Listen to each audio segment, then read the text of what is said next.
કંઈક એને તો એજ્યુકેશનલ પર્પઝથી ઘણીવાર યુટ્યુબ ખોલ્યું હોય પણ લિસ્ટ લાંબુ ત્યાં દેખાય અને એમાં ગૂંચવાય અને એ ગૂંચવાયો એકવાર 4 કલાકે બહાર નીકળે ત્યારે ઓલે 4 વાગી ગયા અને પછી યાદ કરવું પડે કે મેં યુટ્યુબ શેના માટે ખોલ્યું હતું એ જ યાદ ના હોય, બીજું કેટલું જોઈ નાખ્યું હોય. એટલે એ બાજુ એપ બનાવવાવાળા આવું એક ઇન્ટેન્શન લઈને બેઠા છે કે આમાં એકવાર ઘૂસ્યો એ બહાર ના નીકળવો જોઈએ અને એને પરિણામે પ્રશ્ન શું સર્જાય?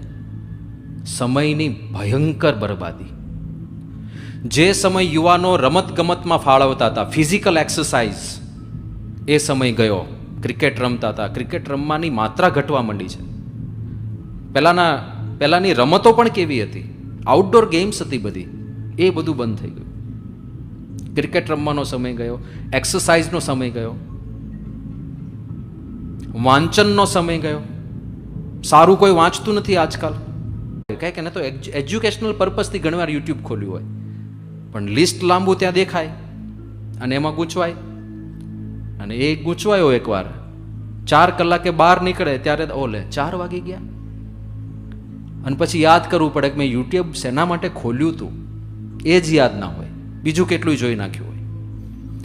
એટલે એ બાજુ એપ બનાવવાવાળા આવું એક ઇન્ટેન્શન લઈને બેઠા છે કે આમાં એકવાર ઘૂસ્યો એ બહાર ના નીકળવો જોઈએ અને એને પરિણામે પ્રશ્ન શું સર્જાય? સમયની ભયંકર બરબાદી. જે સમય યુવાનો રમતગમતમાં ફાળવતા હતા, ફિઝિકલ એક્સરસાઇઝ, એ સમય ગયો. ક્રિકેટ રમતા હતા, ક્રિકેટ રમવાની માત્રા ઘટવા માંડી છે. પહેલાની રમતો પણ કેવી હતી, આઉટડોર ગેમ્સ હતી બધી, એ બધું બંધ થઈ ગયું. ક્રિકેટ રમવાનો સમય ગયો, એક્સરસાઇઝનો સમય ગયો, વાંચનનો સમય ગયો. સારું કોઈ વાંચતું નથી આજકાલ.